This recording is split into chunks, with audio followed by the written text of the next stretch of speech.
నారాయణపేట జిల్లా మక్తల్లో తయారీలో ఉన్న వినాయక విగ్రహాలను కొందరు దుండగులు ధ్వంసం చేశారు. వినాయక విగ్రహాలను ధ్వంసం చేసిన వ్యక్తులను కఠినంగా శిక్షించాలని హిందూ ధార్మిక సంస్థల ప్రతినిధులు డిమాండ్ చేశారు. పట్టణంలోని వివేకానంద చౌరస్తా వద్ద జాతీయ రహదారిపై బైఠాయించి ధర్నా చేశారు.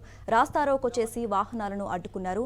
వారం రోజుల కిందట శ్రీ ఉమామహేశ్వర స్వామి ఆలయానికి చెందిన స్థలంలో 15 వినాయక విగ్రహాలు, చేతులు, తొండెం, కాళ్లను దుండగులు ధ్వంసం చేశారు.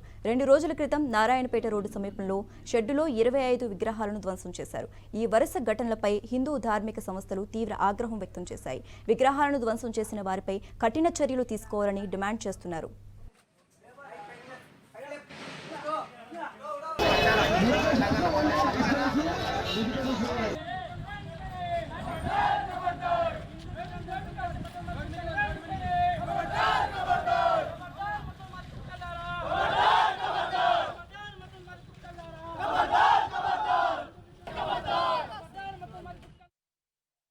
ఈ నెల 14వ తేదీన గుర్తులేని వ్యక్తులు, ముస్లిం వ్యక్తులు కలిసి హిందూ విగ్రహాలపైన కాయతో త్రాణం కానీ విగ్రహం నిలబడడం కానీ జరిగింది.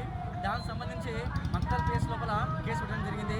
దానికి సంబంధించిన సీసీ ఫుటేజ్ కానీ ముస్లిం వ్యక్తులు కానీ వాళ్ళు అరెస్ట్ చేశారు.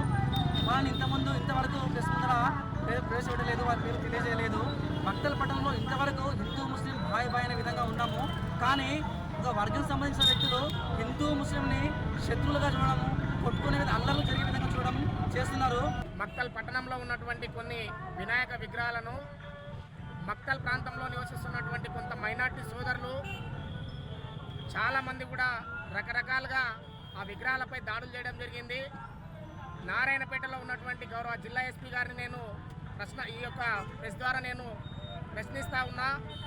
నారాయణపేట జిల్లాలో మక్తల్ ప్రాంతం, ఉప్పూరు ప్రాంతం అత్యంత హిందువులకు సంబంధించినటువంటి విలువైన ప్రాంతం కాబట్టి జిల్లాలో ఉన్నటువంటి ఎస్పీ గారు రేపు రాబోయేటటువంటి పండుగలు హిందువులకు చాలా ఇంపార్టెంట్ కాబట్టి ఈ 2 మండలాలపైన ప్రత్యేకంగా నిఘా పెట్టి హిందువుల మనోభావాలు దెబ్బతీసే విధంగా చేస్తున్నటువంటి ఈ అల్లరి మూకలను వెంటనే అరెస్టు చేసి మా యొక్క హిందువుల ఓపికగా నశిస్తే మరి ఎంత భారీ మూల్యం చెల్లించుకోవాల్సి ఉంటుందంటే, మరియు దేశం మొత్తంలో కూడా ఎక్కడ ఊహించని విధంగా మా హిందువులు కూడా చేయగలిగే శక్తి మా మక్తల్లో ఉంది. హిందువులు ఎంతైతే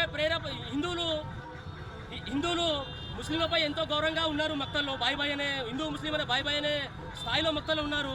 కానీ నేడు జరిగినటువంటి విషయం ఈరోజు మా హిందువుల మనోభావాలు దెబ్బతీసే విధంగా ఉంది.